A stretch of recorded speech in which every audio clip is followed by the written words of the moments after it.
They do, yeah.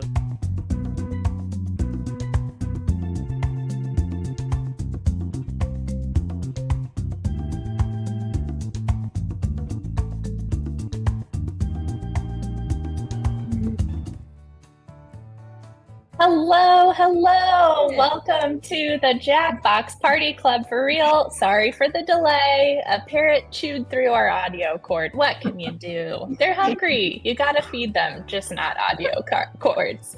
Anyway, we are playing games today with some very special guests from the Rhode Island Parrot Rescue. First things first, I'm going to introduce my Jackbox crew, and then we're talking parrots. So my name is Brooke Hofer. I'm the VP of Marketing at Jackbox Games. I'm going to popcorn it over to Michelle. Hi. I don't know where I am either. I'm Michelle Leatherby. I'm the Marketing Editorial Lead at Jackbox. Passing it to Brooke Bright. Hey, I'm Brooke Bright, the other Jackbox Brooke, and I am a game director at Jackbox. I was on the design team and did the original concept for Joke Boat, and this year I directed Boomerang. I'm going to popcorn it to Spencer. Hey, Spencer, I'm a game director. I worked with Brooke on Joke Boat. We worked together on that, and I directed in Party Pack 9 the game Junktopia, which featured a lot of really well curated pictures and prompts from Liz. Oh, please, whenever you're ready. Sweet. I'm Liz. Hi, I am a writer and editorial lead here at Jackbox. I love Joke Boat. It is a fun game full of laughter and fun to share with friends. And I don't know who's left. Am I the end of the popcorn? You're the end. Back to me. Oh, back to Brooke. And we are playing Joke Boat today. Why? But why, you ask? Because we have feathered friends from the Rhode Island Parrot Rescue joining us. Christine, Ned, Coria, and Andrea. Welcome. Thank you so much for being here. Yeah. Hi. Okay. Do you want us to kind of introduce ourselves and stuff, or? Yeah, no, that'd be perfect. Real quick, for our viewers at home, the Rhode Island Parrot Rescue rescues, rehabilitates, educates, and helps place parrots in a qualified home for adoption. Christine, what can you tell us about the Rhode Island Parrot Rescue? Yeah, so hi, I'm Christine. I'm the assistant manager and vice president of Rhode Island Parrot Rescue. Basically, like Brooke said, we rescue, rehabilitate, and adopt parrots to the New England area. And yeah, we are here to just not only, rescue parrots, but to provide education to potential parrot owners and the public as well, because they are the fourth most popular pet in America, behind cats, dogs, and fish. So very cool.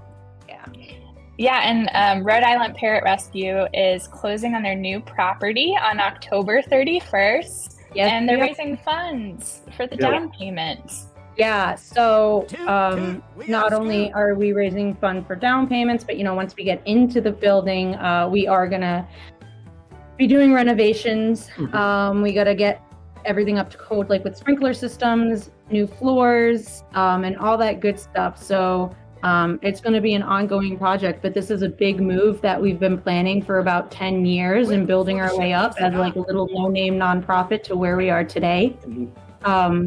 So we put a lot of blood, sweat, and tears and endless time into this rescue to get our name out there and, really kind of bring awareness to the captive parrot crisis and the reality of these animals in our homes and how we can better help them and all that good stuff.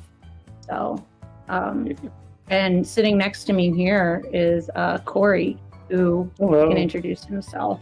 Hi, I'm Corey. I've been with the Rhode Island Parrot Rescue for about 4 years, and when I joined, I had no parrot experience, and I have a lot more now, as you can see. And this is who's on my head right now. This is Tango. He is a scarlet macaw, and he's our ambassador. He's about 7 years old. Which is very young. Which is very young for a parrot, yes. And that's the same type of parrot that's in Joke Boat, too. Yeah, Yes, it is. Yeah. it's like the Joke Boat's parrot's like a fat, drunk version of a bag under his eyes and like the beer gut. So It's going through a midlife crisis. When we were developing these characters, that was one of those. He's Tango in 40 years. Tango's like barely a teenager yet. So Do you want to get off my line? he can live. Yeah, just we went through it. Yeah. Okay. So macaws can live into their 80s easily. So Do you want to get off my head? and this guy on my shoulder is my own bird. There we go. He's a blue crown conure named Saint, and I adopted him while he was 31 years old, so he's about 33 now. Blue crown conures have a lifespan of 25 to 30 years, so he is an ancient relic, and he's my little buddy. So we have 2 more people here too from Rhode Island. Yes. Hi, Ned and Andrea. Hey, how's it going? So we volunteer at the Rhode Island Parrot Rescue. We've been there for about 6 months. We actually recently adopted a chattering Lori from them as well. And he's in the other room right now because he's a red devil. We have with us here Chicken, who's a parakeet. I've had him for about 6 years now, which is longer than most budgies live in captivity. Really, they can live up to 15 years, but for them to live to this age is kind of wild. But he's a good boy. And I'm not making a joke, it's true. Budgies are one of the most popular birds that people know of. As you can see, if you go to like Petcore, PetSmart, they're everywhere. You can get a budgie anywhere. And in the wild, in Australia, budgies only come in one color.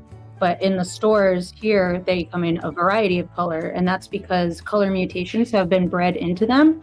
And the way you do that is, unfortunately, they are inbred and inbred and inbred. So the longer budgies are in captivity, the unhealthier they are and the shorter their lifespans are.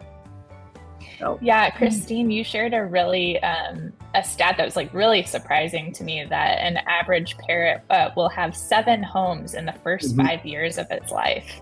Yeah, which I think really kind of underlines the importance of what you do. Yeah, it's really sad, actually, which is why I'm so like caught up in this cause, is because it's like I was just talking about earlier before the stream. I mean, my bird can learn the alphabet. He can learn pictures and colors and numbers, and they can learn these complex concepts. They're very smart and intelligent. And unfortunately, a lot of people only see them as like cage accessories and also as like a status symbol. You know, you always see like wedding photos with a parrot, or you go places where you can hold a parrot like on vacation and stuff. And unfortunately, a lot of these birds, because they're very intelligent, they're loud, they're destructive, and they are wild animals with their wild instincts. A lot of people don't know what they're getting into when they take a bird on. Yeah. And if you want to solve those problems, it is a lot of training, and it is a lot of lifestyle changes that a lot of people aren't willing to do. So our goal is to basically make somebody realize, like, are you ready for a parrot or not? And we've had people drop out of the adoption program saying, we realize this isn't for us. And that's our goal. Because if they had just gone to a store to buy the bird, you know, a few months down the line, they would have been rehoming that bird. Yeah, or once the bird like grew up a little bit. Like, yeah. in, like 9 months is after they become like an adult. Once they start becoming adults, that's when they start becoming problems. More difficult to handle. Yeah, because they become sexually mature, and then you get hormones. And I always tell people, would you want to buy a tiger to go in your house? And most people do not want a tiger in their house. And that's when they wait for their new